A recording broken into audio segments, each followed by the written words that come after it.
इस्लाम से पहले जब ये बात बताई जाती है कि वहाँ पे जो कफ़ारे मक्का थे, वो बुतों की पूजा करते थे। आई थिंक के जो अरब के लोग थे ना, वो काफी टॉलरेंट थे रिलीजन के बारे में आपस में। गालिब एक और बात इंपॉर्टेंट ये करने वाली है कि उस जमाने में जो लोग थे वो अगलों के खुदाओं से भी डरते थे। जो तमाम पॉइंट्स हैं उनमें जो है वो मुस्लिम मज़हब को बतौर हीरो पेश किया जा रहा है। यानी कि ऐसा लॉजिकली ऐसा होना मुमकिन नहीं है कि ये बात याद रखिएगा कि ये इसमें पेगन्स भी पेश रहे हैं, क्रिश्चियंस खुद पेश रहे हैं, मुसलमान भी रहे हैं, क्योंकि हर कोई दूसरे की किताबें जलाता था। क्योंकि अब हम बात करते हैं, यहाँ पे चौधरी हैं कोई जी, चौधरी से बात कर लेते हैं। Hello hello. हाँ जी, गालिब जी कैसे हैं आप? ठीक है, मैं ठीक हूँ भैया। हाँ, हेलो आप कैसे हैं? हाँ जी, हाँ जी, जी, बात मैं भी कीजिए। ठीक ठाक हूँ।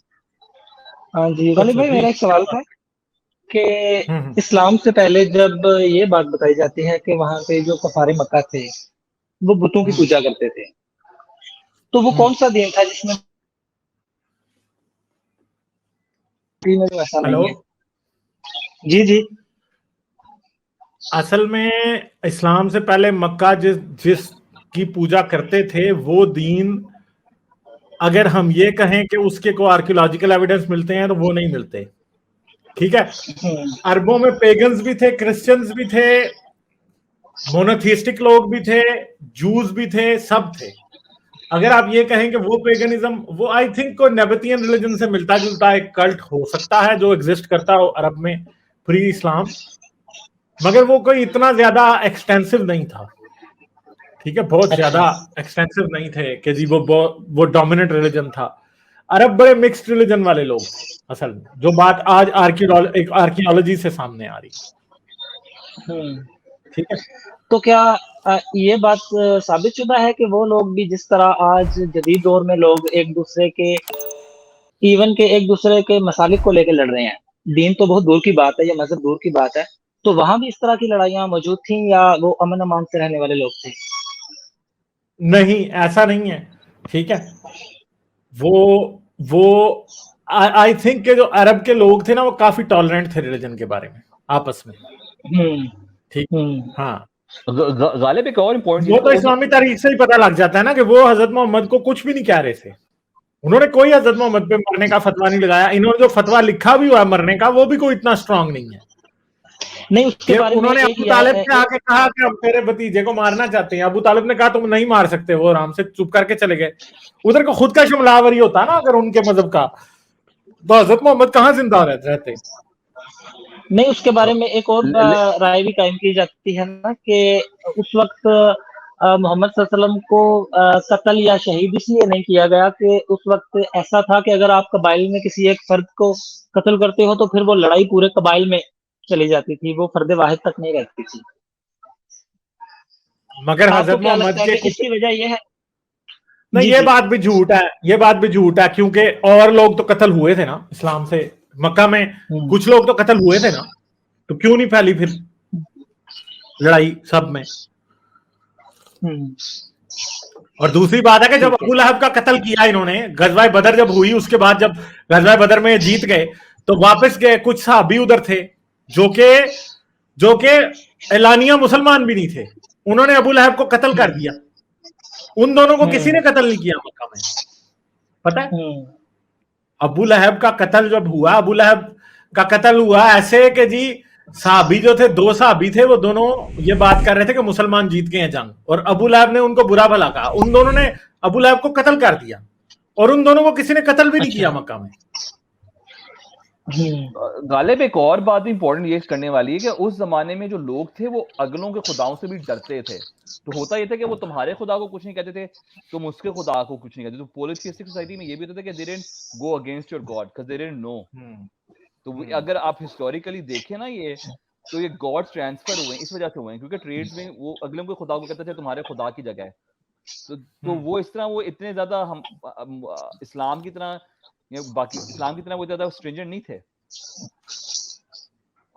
हाँ, मुझे ये लगता इसके था कि अलावा अगलों के खुदा हमें ना कुछ कह दे। मेरी बात समझ में? तो ये भी एक, मुझे लगता है गालिब ये भी एक वजह हो सकती है कि हजरत मोहम्मद को किसी ने कुछ ना कहा हो। नहीं, कुफारे मक्का जो थे वो बहुत ज्यादा लीनियंट थे, ऐसी बात हमें साफ पता लगती है। हजरत मोहम्मद वो आते हैं, आके अबू तालिब के पास आके कहते हैं, सीरत इब्न शाम में ये लिखा है कि तुम्हारा भतीजा जो है वो हमारे खुदाओं को गालियां देता है, तो हम अपना एक बेटा तुम्हें देते हैं, तुम वो ले लो और अपना ये हमें दे दो, हम इसे कत्ल करना चाहते हैं। ये जो स्टोरी है ना, ये टोटली फैब्रिकेटेड है असल में, ठीक है। कोई भी हजरत मोहम्मद को कुछ भी नहीं कह रहा था मक्के में, इवन के एंड तक वो कोई हिजरत की जो स्टोरी है जिसमें उन्होंने हजरत मोहम्मद के बिस्तर पे उन्होंने अली को सुला दिया जी। हजरत मोहम्मद रात के अंधेरे में, घर घेरा हुआ था, रात के अंधेरे में हजरत मोहम्मद निकल गए, सुबह वो आए, उन्होंने आके अली को कुछ भी नहीं कहा जब उन्होंने देखा तो, ठीक है। ये भी स्टोरी टोटल झूठी मुझे लगती है। इसमें ये स्टोरी लॉजिकली इनकंसिस्टेंट है कि अगर उन्होंने मारना ही था तो वो रात का सुबह का वो इंतजार क्यों कर रहे थे भाई? कत्ल तो रात के अंधेरे में ज्यादा सही होते हैं। आज तक तो हजरत मोहम्मद ने जो कत्ल कराया, हाँ, रात के अंधेरे में कत्ल कराया है अस्मा बिनते मरवान को और भी कुछ लोगों को। इसमें एक और चीज भी है जो वो भी सोचने वाली है कि जो तमाम पॉइंट्स हैं उनमें जो है वो मुस्लिम मजहब को बतौर हीरो पेश किया जा रहा है, यानी कि ऐसा लॉजिकली ऐसा होना मुमकिन नहीं है कि कहीं पे किसी भी शख्स से कोई गलती ना हो। ये ऐसा और लगता हजरत नहीं है मोहम्मद कि के खिलाफ जो उनके एक्शंस हैं वो तो कत्ल की कोशिश से ज्यादा शरारतें लगती हैं। हजरत मोहम्मद जी काबे में नमाज पढ़ रहे थे या पता नहीं किधर नमाज पढ़ रहे थे, वो अबू लहब आया, अबू जहल आया, उसने एक ऊंट की ओजड़ी हजरत मोहम्मद के ऊपर रख दी। तो यार ये तो दुख पहुंचाने की बात के अलावा शरारत लग रही है। जैसे बच्चे नहीं करते, एक दूसरे के ऊपर को वजनी सी चीज रख देंगे या गंदी चीज रख देंगे तो जी वो फेंक देंगे, किसी बच्चे होते हैं पानी फेंक देगा दूसरे के ऊपर या कोई जी को, मतलब ये तो बच्चों वाली हरकत है। ये कोई वो तो नहीं है कि जी हजरत मोहम्मद के साथ बड़ा हो सकता है वो ओजड़ी गिफ्ट करना चाहता हो, उसने ऊपर रख दी हो, क्योंकि ओजड़ियों से लोग बड़े काम करते थे उस टाइम, ठीक है। तो ये तो प्रैंक था, ये प्रैंक था। वो जेंडो कह रही है चैट के अंदर, ये तो प्रैंक था, प्रैंक गॉन रॉन्ग था असल में। क्योंकि जिस तरह आज के दौर में उस दौर को पेश किया जाता है तो वो तो एक खूनखारी वाला दौर बताया जाता है, तो वहां पे फिर किसी भी एक इंसान को शहीद करना या कत्ल करना इतना मुश्किल नहीं था जितना मतलब कि ये बात तो आपको उस जमाने में मुश्किल नहीं था कत्ल करना, क्योंकि आप आसानी से कत्ल कर सकते। मुश्किल तो बिल्कुल जिस तरह आज के दौर में हो रहा है, कोई भी बंदा मर जाता है। हाँ जी, वहां पे कौन से किसी ने आके देखना था, कोई सफर करने कफारे मक्का के लिए उनका मतलब इतना इंपॉर्टेंट था ही नहीं कि वो उसके पीछे हजरत मोहम्मद को मारते। हजरत मोहम्मद के बाद रिलीजन इतना इंपॉर्टेंट हुआ कि चुन चुन के लोग मारे गए। तो फिर इसका मतलब है कि टॉलरेंस लेवल की अगर बात की जाए तो वो लोग हमसे हजारों गुना बेहतर थे आज के दौर में। वो हजरत मोहम्मद के मुसलमानों से बहुत ज्यादा बेहतर थे, उन्होंने कोई किसी को नहीं मारा था मजहब के पीछे। और गालिब भाई आप, मैं कहता हूँ आप ऐसा कीजिए, आप तारीख तबरी उठाइए और आप पढ़िए, इस्लाम से पहले कितने लोग कत्ल हुए वो गिनिएगा और इस्लाम के बाद कितने कत्ल हुए। यार तारीख तबरी में ना मेरे ख्याल में कोई 10,000 बंदे के कत्ल का नाम होगा, का जिक्र होगा। हर पेज पे आप गिनना शुरू करें ना इस्लाम के बाद, हर पेज पे आपको 4-5 बंदों का कत्ल मिलेगा। उससे पहले तो कुछ मिल ही नहीं रहा था। खूनी तारीख है, खूनी। गालिब भाई अगर गालिबन अबू जहल जिनको नाम दिया गया है उनका नाम भी उमर था शायद, अगर मैं गलत नहीं कह रहा तो। हाँ, तो आप उनके नजरियात को या उनकी फिलॉसफी को अगर आज के दौर में परखें तो आप उसको कहाँ पे देखते हैं उस शख्स को? नहीं, वो अबू जहल के बारे में बहुत कम बातें हैं तारीख में, कहाँ है, कुछ है ही नहीं है। वो तो बेचारा मारी गया था ना गज़वाए बदर में, क्या बात हुई, कुछ रहा ही नहीं। जो वही जैसे मामलात पे या फिर मिराज जैसे मामलात पे सवाल उठाने वाले लोग पेश थे, क्या उनमें वो सबसे आगे था वो शख्स, या ये नहीं? वो तो अबू लहब सबसे आगे था, वो अबू लहब सबसे आगे होता था। अबू लहब तो गज़वाए बदर में लड़ा भी नहीं था ना, वो तो ये वापस आए तो इन्होंने उसको कत्ल कर दिया। इसके अलावा गालिब भाई एक और चीज है कि ये कहा जाता है कि जो आप सल्लम थे वो उम्मी थे, यानी वो पढ़ लिख नहीं सकते थे। तो जब वो उनकी वफात का वक्त करीब आया, ये मैं आपके मुंह से भी सुन रहा था ये बात, तो उन्होंने कागज और पेंसिल लाने के लिए क्यों कहा था? क्या वो किसी से लिखवाना चाहते थे या वो खुद लिखना चाहते थे? असल में इस बात के इशारे मिलते हैं कि अगर हजरत मोहम्मद शुरू में कुछ पढ़ना लिखना नहीं जानते थे तो वो आखिर तक मान चुके थे। इवन के इंजीनियर मोहम्मद अली मिर्जा इस बात को मानता है कि हजरत मोहम्मद को आखिर पे पढ़ना और शायद लिखना भी आता था एंड पे। सिर्फ इस बात की वजह से, यानी कि उनको इकरार करना पड़ रहा है इस बात का कि अब हम इस बात को कहाँ पे फिट करेंगे कि अगर वो कागज और पेंसिल या कलम किताब मांग रहे हैं तो फिर जाहिर है वो पढ़े लिखे होंगे, इसीलिए मांग रहे हैं। अब इस बारे में मैं कुछ नहीं कह सकता क्योंकि मुझे नहीं पता कि वो इंजीनियर किन रवायतों की बेस पे ये कहता है कि हजरत मोहम्मद शायद आखिर तक कुछ पढ़ना लिखना सीख चुके थे। और जब हजरत खदीजा के चचा का इंतकाल हुआ था, वर्का बिन नौफल का, तो ये बात वाकई तारीख से साबित है कि उस वक्त उनके इंतकाल के काफी टाइम तक है जो वही का सिलसिला रुक गया वही था। नहीं आई थी। हाँ, वो तारीख से साबित है, बिल्कुल बात। ठीक है गालिब भाई, बहुत शुक्रिया, आपने चलें, ठीक है, सही है। आपने टाइम दिया। ख्याल रखिए अपना। चल, okay. Thank you. Okay okay, bye bye. अच्छा जी, मैं बस चाय की चुस्की लगा लूं फिर मैं कैमरा ऑन करूंगा, ठीक है। अच्छा, हम अब आगे चलते हैं। टीनू को सुपर चैट आई है तो दिखा देना। नहीं, कोई सुपर चैट नहीं आई भाई। अच्छा जी, भूले हुए हैं आज। आगे चलते हैं, हम बात करते हैं डिजिटल मलंग से। Hello hello. Hello hello. हाँ जी, क्या हाल है, कैसे हो आप? जी मैं ठीक, कैसे आप? ठीक, आप कैसे हैं? मैं ठीक हूँ। हाँ जी, क्या बात करेंगे? अच्छा गालिब भाई, मेरे ना 2 क्वेश्चन हैं और दोनों जो है ना वो हिस्ट्री से रिलेटेड हैं। अच्छा जी जी। एक क्वेश्चन मेरा ये है कि जब अलेक्जेंड्रिया में लाइब्रेरी को जला दिया गया उमर के दौर में, जब इन्होंने हमला किया, तो क्या ऐसा अलेक्जेंड्रिया की हिस्ट्री से भी मिलता है कि उमर नामी किसी बंदे ने हमला किया था और उसे जला दिया गया था? नहीं, जब इन्होंने कब्जा किया है तो उस टाइम अलेक्जेंड्रिया में ग्रेट लाइब्रेरी ऑलरेडी खत्म हो चुकी थी। ग्रेट लाइब्रेरी 3री सदी में एक रोमी टाइटस था, कौन था मुझे अब याद नहीं है किसने जलाई थी। मैं अभी आपको बताता हूँ किसने जलाई थी। यानी कि वो उमर का जो कहा जाता है वो नहीं है ऐसा कुछ? नहीं, हो सकता है उसके कुछ बाकियात उस टाइम हो जो रहे से उसने भी गिरा दी हो। हाँ, सही है। अब क्योंकि नाम ये बता भी देना। बात याद रखेंगे, क्रिश्चियंस भी कई बार ग्रेट लाइब्रेरी अलेक्जेंड्रिया में जलाना घराना कर। जूलियस सीजर ने 48 बीसी में जला दी थी, ठीक है। अच्छा, जूलियस सीजर ने जलाई थी, ठीक हो गया। हाँ, मगर ग्रेट लाइब्रेरी बार बार जलती रही है ना, मुझे अब सही पता नहीं है कि किसने आखिरी। हाँ मैंने अच्छा, पढ़ा है हाँ, कि इंडिविजुअलिस्ट 3 वेलकम दफा यार। जला चुकी है।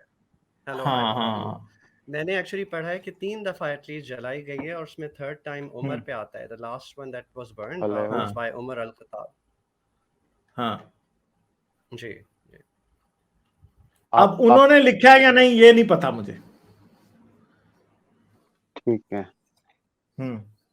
अच्छा, कोई बात मगर ये बात याद रखिएगा, ये बात याद रखिएगा, ये बात याद रखिएगा कि ये इसमें पेगन्स भी पेश रहे हैं, क्रिश्चियंस खुद पेश रहे हैं, मुसलमान भी रहे हैं, क्योंकि हर कोई दूसरे की किताबें जलाता था। क्योंकि लोग जो है ना किताबों से डरते थे उस टाइम। लोग ये समझते थे किताबों में पता नहीं मंत्र जंतर लिखे हैं। जरूरी नहीं है कि किताबें जलाने की वजह ये हो कि लोग के जी किसी जगह पे ये जाते हैं तो जी ये इसलिए किताबें जला देते हैं कि ये समझते हैं कि हमने उनको पत्थर के जमाने में पढ़ा। किताबों को लोग उस टाइम इस व्यू से देखते ही नहीं थे, ठीक है। किताबों को लोग जादू से भी रिलेट करते थे बहुत ज्यादा। ठीक हो, तो इसलिए आप ये ना समझेंगे जलाने की यही वजह होती है। हाँ, उमर ने एक बात कही थी जो लिखी है तारीख की किताबों में कि अगर इस लाइब्रेरी में वो इल्म है जो कि कुरान में नहीं है तो हमें उस इल्म की जरूरत नहीं है, और अगर वो इल्म है जो कुरान में है तो कुरान तो हमारे पास आया ना, फिर इसको जला दो। सही हो गया, बिल्कुल ठीक हो गया। अच्छा, एक तो क्वेश्चन मेरा ये था। दूसरा क्वेश्चन जो मेरा है वो ये है कि आपको पता है कि कितनी स्ट्रॉन्ग हिस्ट्री या कितनी स्ट्रॉन्ग जो है वो हिस्ट्री रही है इजिप्ट की और सुमेरियों की, इसकी इराक की। इनकी अपनी लैंग्वेजेस थी, जो लैंग्वेजेस आज भी मिल रही हैं, उनके उनके जो है वो उसमें ट्रांसलेशन हो रही है। तो इसी उम्र के दौर में हमला ईरान पे भी हुआ और हमला मिस्र में भी हुआ, उधर भी हुआ, बाकी जगहों पे भी। लेकिन अरेबिक जो लैंग्वेज थी, ये मिस्र के अंदर और इराक के अंदर कैसे ग्रो कर गई, जबकि ईरानियों ने तो अपनी लैंग्वेज को नहीं छोड़ा, वहां पे तो आज भी पर्शियन है। ईरान के बारे में कहते हैं कि फिरदौसी का बहुत बड़ा रोल है। फिरदौसी। क्वेश्चन रिपीट करेंगे जरा, मैंने असल में सुन नहीं पाया, मैं 2 मिनट के लिए बीच में जी शायद कट जी, हुआ। क्वेश्चन मेरा ये है कि सर के ईरान में लैंग्वेज चेंज क्यों नहीं हुई, वहां पे अभी तक पर्शियन क्यों है, जबकि इतनी स्ट्रॉन्ग हिस्ट्री है इजिप्ट की और इराक की, उनकी लैंग्वेजेस जो है वो चेंज होके अरेबिक में कन्वर्ट होगी, जो सुमेरी लैंग्वेज थी उनकी आज भी ट्रांसलेशन हो रही है। इजिप्शियन लैंग्वेज अपने दौर में बहुत स्ट्रॉन्ग थी, तो पूरे अफ्रीका के अंदर जो है वो अरेबिक चली गई, इराक में अरेबिक चली गई, ईरान ने अपनी लैंग्वेज को कैसे बचाया? क्योंकि ईरानियों की लैंग्वेज बहुत डेवलप्ड थी असल में। हाँ, अरबी ने वहां पे लैंग्वेज को रिप्लेस किया जहां की लैंग्वेज इतनी डेवलप्ड नहीं थी। और अगर आप इजिप्शियंस की भी बात करें तो हीरोग्लिफिक्स में लिख रहे थे पहले, और जिस टाइम इन्होंने उधर कब्जा किया उस टाइम वो टोटली ग्रीक लैंग्वेज पे कन्वर्ट हो चुके थे। टोटली नहीं, अपनी जुबान वो बोल रहे थे, मगर ये याद रखें कि अरबी जो है ना उसने ओल्ड कैनानाइट लैंग्वेज को रिप्लेस किया, सेमेटिक लैंग्वेजेस में जो आती थी। फलस्तीनी भी वो बोल रहे थे, पैलेस्टीनियन जो है वो ओल्ड कैनानाइट की एक अगली फॉर्म है। अरबिक असल में इसने रिप्लेस उस लैंग्वेज को किया। तो जिस जिस जगहों पे ओल्ड कैनानाइट लैंग्वेज बोली जाती थी इस्लाम के आने से तकरीबन इस्लाम के आने से 1000 साल पहले, वहां पे बाद में अरबिक आई है। ठीक है, और ये याद रखें कि अरबिक जो खुद लैंग्वेज है वो भी लैंग्वेज, अगर आप ये समझेंगे, इस्लाम के साथ साथ डेवलप हुई है। ऐसा नहीं है कि अरबिक हजरत मोहम्मद के वक्त पे कोई सॉलिड लैंग्वेज थी। इवन के कुरान के अंदर पर्शियन के वर्ड्स हैं, ये मानेंगे नहीं, मगर पर्शियन के वर्ड्स इस्लाम के अंदर है। जॉन वॉन्सब्रो ने इस पे बड़ा काम किया, पट्रिशा क्रोन, जॉन वॉन्सब्रो ने, इब्न वराक ने बड़ा काम किया इस पे। मैं किसी दिन कोई बात कर भी दूंगा, कोई वीडियो बना दूंगा इसके ऊपर कि कुरान में पर्शियन के लोन वर्ड्स कौन से हैं। कुरान में पर्शियन के लोन वर्ड्स हैं, सायरो अरमिक के लोन वर्ड्स हैं, हिब्रू के लोन वर्ड्स हैं, फिर इथोपियन लैंग्वेज के लोन वर्ड्स हैं। इस पे बहुत ज्यादा काम हुआ है। ठीक है, हाँ, बहुत तो से फिर ऐसे हम लफ्ज हैं जो आए वहां से हैं, दूसरी जुबानों से। और कुरान के ऊपर पर्शियन का इन्फ्लुएंस बहुत ज्यादा है, ये बात ही छोड़ दें आपके, नहीं है बहुत ज्यादा। ये कुछ ऐसे अल्फाज हैं जिनको अगर पर्शियन कॉन्टेक्स्ट में एक्सप्लेन किया जाए तो वर्ड का, कुरान की आयतों के मतलब और बनने शुरू हो जाते हैं। सायरो अरबिक में किया जाए तो कुछ और बनने शुरू हो जाते हैं। अरबिक में उन अल्फाज के मतलब आपको तफसीरों में मिलते हैं, हदीसों में मिलते हैं। और अगर तफसीर और हदीस हटा दें तो आपको कुरान का मतलब उन जुबानों से लेना पड़ेगा, उन आयतों का मतलब, क्योंकि उससे पहले मुसलमानों ने बाद में इस्लाम के आने के 200-250 साल बाद उन लफ्जों के ट्रांसलेशंस की और उनके मीनिंग बताए। मगर अगर पहले 200 साल में देखा जाए तो उस टाइम कुरान की तफसीर करने के लिए किसी को पर्शियन वर्ड का मतलब पता होना चाहिए था, किसी को सायरो अरमिक वर्ड का मतलब पता होना चाहिए था, तब भी वो तफसीर कर सकता था। वो कर ही नहीं सकता था, क्योंकि एक बात है ना कि अरबिक डिक्शनरी जब है ही नहीं है तो आप किधर से उस वर्ड का मतलब पता करेंगे। आपको फिर पर्शियन में और सायरो अरमिक में वापस जाना पड़ेगा, और जब आप उधर से उसका मतलब पता करते हैं तो मीनिंग ही इंटायरली कुरान का डिफरेंट हो जाता है। समझे मेरी बात? ये ठीक चीजें हो गया, ठीक हो गया। इसी तरह हिंदुस्तान के अंदर भी जो है वो लैंग्वेज चेंज नहीं हुई, यहाँ पे भी जो लोकल लैंग्वेज थी वो डेवलप होती रही है, और हिंदुस्तान में नहीं चेंज हुई, ईरान में नहीं चेंज हुई। लेकिन मैं इन जगहों से बहुत हैरान था कि नहीं, मगर आप ये भी याद रखें, इराक और मिस्र वाली अरबी एक नहीं है। हाँ, वो अरेबिक तो चेंज है, उनकी अरेबिक तो इराक और चेंज है। मिस्र वाली अरबी एक नहीं है, अरब और फलस्तीन वाली अरबी एक नहीं है। ये सब, इनकी अरबी में भी सब में फर्क है। ये बात हाँ, छोड़ दें आपके, उनकी लोकल ये लैंग्वेज दुनिया का का असर सबसे है। बड़ा फ्रॉड है कि अरब के मिस्र वाले अरब, सऊदी अरब वाले अरब, फलस्तीन वाले अरब, इराक वाले अरब वही अरबी बोलते हैं जो कुरान की अरबी है। नहीं बोलते। कुरान की नहीं, अरबी को सही फुशा कह रहे अरबिक कहा जाता है, ये क्लासिकल अरबिक है, हैं, और सही ये कह रहे अरबिक हैं, नहीं ऐसा ही बोली है। जाती है आज। सही कह रहे हैं, बिल्कुल सही कह रहे हैं। ऐसा ही उनकी जो लोकल लैंग्वेजेस थी उनका असर आज भी उनकी लैंग्वेज में कहीं ना कहीं मिलता है। तो लेकिन वो इस बात से हैरानगी थी कि वो इतना स्ट्रॉन्ग अपने दौर की वो जो थी एम्पायर्स होने के बावजूद भी अपनी लैंग्वेज को जो है वो बचा नहीं सके। लेकिन इसका प्रॉब्लम है कि Egyptians were not strong for many hundreds of years before that. वो रोमन के इन्फ्लुएंस में थे उससे पहले कई हाँ, सौ ये भी आप साल। सही कह रहे और दूसरी बात, जो सबसे इराक इंपॉर्टेंट बात मैं बताना भूल गया हूँ। रीजन। हैं जी। हाँ, डालिए, आप कर लें बात। मैं बस ये कह रहा था कि इराक भी उनके वो एम्पायर्स जो आप कह रहे हो स्ट्रांग एम्पायर्स थी, वो 1000 साल पहले थी, उससे 1000-1500 साल पहले। सही है, सो सही लाइक है। उन्होंने वो अपने वो उसके पीक पे नहीं थी। और जो पर्शियन लैंग्वेज को कहते हैं कि काफी ऑनसेट हुआ था, कहते हैं फिरदौसी को पर्शियन वो कहते हैं, बहुत ज्यादा क्रेडिट करते हैं पर्शियन लैंग्वेज बचाने के लिए। उसकी जो बुक है फिरदौसी, उसने बेसिकली शान नाम है मेरे ख्याल में, उसने ज़बान को बचाया। आई डोंट नो हाउ अच्छा, ट्रू ये इट इज, बट सही अच्छा, पहली तो बात यह है कि जो लिंग्विस्ट एक्सपर्ट्स हैं, Tom Holland, sorry Robert Højlund, फिर जॉन वॉन्सब्रो, इस तरह से और बहुत से लिंग्विस्टिक्स के एक्सपर्ट्स हैं जो, और वो ये मुल्ला की तरह नहीं है कि अरबी के अलावा कोई लैंग्वेज नहीं आती। उन लोगों को सायरो अरमिक, हिब्रू, अरबिक, पर्शियन, बड़ी बड़ी लैंग्वेजेस पे अबूर होता है। वो ये कहते हैं असल में कुरान की जो अरबिक है ना, इसका हिजाज से कोई ताल्लुक नहीं है। कुरान की अरबिक असल में सीरिया, जॉर्डन के एरिया की अरबिक है और इराक के एरिया की अरबिक। ये कूफा से लेकर दमिश्क के दरमियान वो अरबिक बोली जाती थी जिस अरबिक के अंदर कुरान लिखा हुआ है आज। ये कोई हिजाज की, ये मक्के मदीने की अरबिक है ही नहीं है। समझ गए मेरी बात? ये बिल्कुल सही हो गया, बिल्कुल। बस तो ये सायरो अरमिक की अगली फॉर्म है। सायरो अरमिक वो जुबान थी जो यसू बोलता था। सायरो अरमिक यसू के मरने के बाद से लेके कुछ आगे अरसे तक यहाँ पे चलती रही, और फिर अरबिक ने उसको रिप्लेस किया तकरीबन 7वीं से 8वीं सदी के अंदर।